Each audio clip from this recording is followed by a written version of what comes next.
In this video, we will learn how to use absolute reference and relative reference in Excel sheet. Normally, when we have a certain set of number, we want to refer that with the help of the certain formula.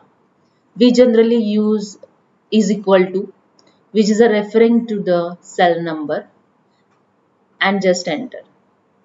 Normally, we use the fill handle and drag this formula down, and it's enabling to copy paste the number are changing. In different way, I use here the is equal to, select the number, then I use here the F4 function key to fix the column and row with the dollar sign. When I remove this dollar sign from 6 row, in this function only a column is fixed. I just enter it and drag this formula down. Here you see it's changed accordingly.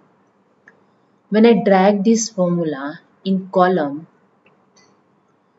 the number of a column is fixed, therefore the same number showing here.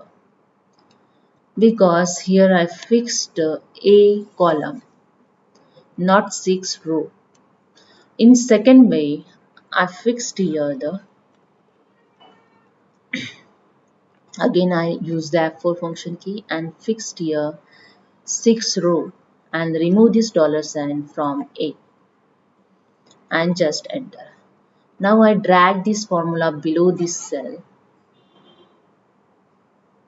So here you see the same number show here because I fixed here the 6 row, and when I drag this formula in column, here you see when I drag this formula in column, the different amount show here because I've not fixed the column A. So hope you understand. If you like this, please subscribe my channel. Thank you so much.